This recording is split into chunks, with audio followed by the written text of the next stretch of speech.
आप सभी को मेरा नमस्कार। जय श्री राम। आज मैं आपको बताने जा रही हूँ सावन में रुद्राभिषेक क्यों किया जाता है। सावन में रुद्राभिषेक भगवान शिव को प्रसन्न करने, जीवन की बाधाओं को दूर करने, ग्रहों के दोषों को शांत करने और मनोकामनाओं की पूर्ति के लिए किया जाता है। रुद्राभिषेक क्यों किया जाता है? रुद्राभिषेक करने के कई कारण हैं, जिनमें शामिल है भगवान शिव की कृपा प्राप्त करना। रुद्र अभिषेक भगवान शिव को प्रसन्न करने का एक प्रभावी तरीका माना जाता है, जिससे भक्त को उनका आशीर्वाद प्राप्त होता है। मनोकामनाएं पूर्ण करना, ऐसा माना जाता है कि रुद्र अभिषेक करने से भक्त की मनोकामनाएं पूरी होती है, चाहे वह स्वस्थ, धन या आध्यात्मिक विकास से संबंधित हो। पापों का नाश, रुद्र अभिषेक से जन्मों के पाप को नष्ट करने और आत्मा को शुद्ध करने के लिए भी किया जाता है। सुख और शांति और समृद्धि, रुद्राभिषेक से सुख, शांति, समृद्धि और खुशी प्रदान करने के लिए माना जाता है। रोगों का नाश, जल में इत्र मिलाकर रुद्राभिषेक करने से व्यक्ति की सभी बीमारियां दूर हो जाती है। लक्ष्मी की प्राप्ति, गन्ने के रस से रुद्राभिषेक करने से लक्ष्मी की प्राप्ति होती है। आध्यात्मिक उन्नति, रुद्र अभिषेक करने से आध्यात्मिक उन्नति और आत्म साक्षात्कार के लिए भी किया जाता है। रुद्र अभिषेक का महत्व, रुद्र अभिषेक का हिंदू धर्म में बहुत महत्व है। यह एक शक्तिशाली अनुष्ठान है जो भगवान शिव को प्रसन्न करने और उनके आशीर्वाद प्राप्त करने का एक प्रभावी तरीका माना जाता है। रुद्र अभिषेक कब करना चाहिए? रुद्र अभिषेक आमतौर पर सावन के महीने में शिवरात्रि पर या प्रदोष तिथि पर किया जाता है। यह भी माना जाता है कि शिववास की तिथियों पर रुद्राभिषेक करने से विशेष फल मिलता है। रुद्राभिषेक भगवान शिव को प्रसन्न करने, आशीर्वाद प्राप्त करने और विभिन्न मनोकामनाओं को पूरा करने के लिए किया जाता है। ओम नमः शिवाय। रुद्राभिषेक की एक कहानी एक पौराणिक कथा पर आधारित है, जिसके अनुसार भगवान शिव और ब्रह्मा जी के बीच श्रेष्ठता को लेकर हुई युद्ध से नाराज होकर भगवान शिव ज्योतिर्लिंग रूप में प्रकट हुए थे। जब दोनों देवताओं को लिंग या आदि का अंत नहीं मिला तो उन्होंने मिलकर भगवान शिव का अभिषेक किया, जिससे प्रसन्न होकर शिव जी ने उन्हें वरदान दिया। यहीं से रुद्र अभिषेक की परंपरा शुरू हुई है। यह कथा तब शुरू होती है जब भगवान विष्णु की नाभि से उत्पन्न कमल से ब्रह्मा जी की उत्पत्ति हुई। जब ब्रह्मा जी ने अपने जन्म का कारण पूछा तो विष्णु जी ने उन्हें बताया कि उत्पत्ति के कारण उन्हीं के कारण हुई है, जिसे ब्रह्मा जी मानने को तैयार नहीं हुए और दोनों में भयंकर युद्ध हुआ। इस युद्ध से नाराज होकर भगवान रुद्र ज्योतिर्लिंग के रूप में प्रकट हुए।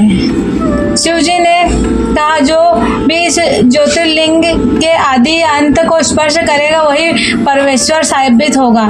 तथा ब्रह्मा जी ने हंसकर उन पर ऊपर की ओर और विष्णु जी ने वाहरा बनकर नीचे की ओर लिंग के छोर को खोजने की यात्रा शुरू की। हजारों वर्षों तक दोनों को लिंग का आदि अंत नहीं मिला, जिससे वे थक गए और हार मान ली। तब ब्रह्मा और विष्णु ने मिलकर भगवान शिव का अभिषेक किया। इस प्रकार से अभिषेक से प्रसन्न होकर भगवान शिव ने कहा, आप दोनों ही मेरी देह से उत्पन्न हुए हो। सृष्टि की रचना के लिए ब्रह्मा दक्षिण अंग और विष्णु वाम अंग से उत्पन्न हुए हैं। इस घटना के बाद से रुद्र अभिषेक आरंभ हुआ है। यह कथा शिव पुराण और अन्य धार्मिक ग्रंथों में पाई जाती है और रुद्र अभिषेक के महत्व को दर्शाती है। अगर यह जानकारी आपको अच्छी लगे तो मेरे चैनल को लाइक करें, सब्सक्राइब करें और शेयर करें और कमेंट में ओम नमः शिवाय जरूर लिखें। आज हमारे घर पे रुद्राभिषेक था। पंडित जी ने पहले भगवान शंकर की विधि विधान से पूजा करवाई, उसके बाद में रुद्राभिषेक करवाए, उसके बाद में भगवान भोलेनाथ का बहुत सुंदर सा श्रृंगार करवाया। श्रृंगार करके भगवान भोलेनाथ बहुत ही सुंदर लग रहे थे। इस रुद्राभिषेक में हमारा पूरा परिवार सम्मिलित था। उनमें मम्मी, पापा, दीदी, भैया सब लोग थे, सब आए थे। रुद्राभिषेक में बहुत अच्छा लग रहा था।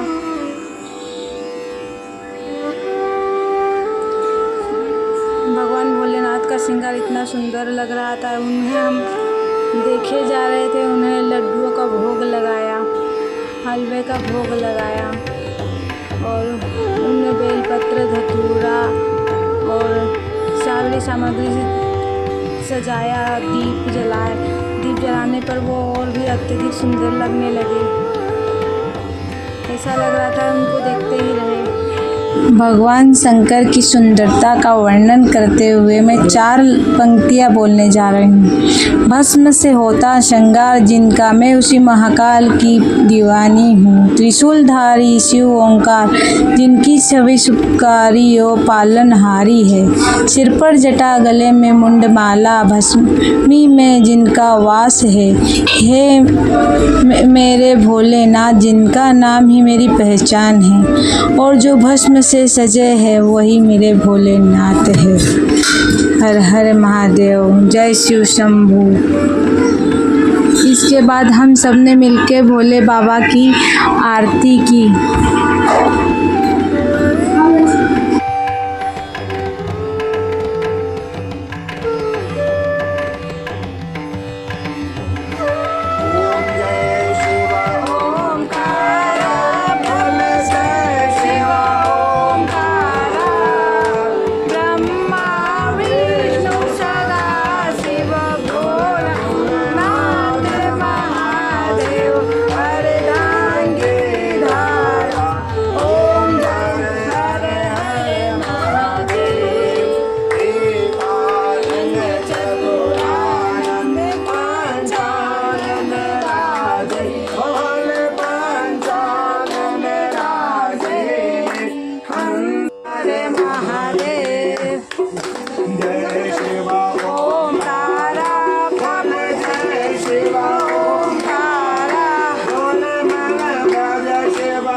आरती होने के बाद हम खाना खाकर सो गए। सुबह देखा तो भोले बाबा अभी भी घर में विराजमान है। देखो भोले बाबा का दीप अभी भी जल रहा है, अभी भी घर में उजाला हो रहा है। जय हो भोलेनाथ। सुबह सुबह उठते से ही भोले बाबा के दर्शन हो गए। आज की सुबह सबसे अच्छी सुबह है। जय श्री भोले बाबा की। हर हर महादेव। जय शिव शंभू। रुद्राभिषेक का वीडियो देखने के लिए आप सभी को बहुत बहुत धन्यवाद। जय श्री राम।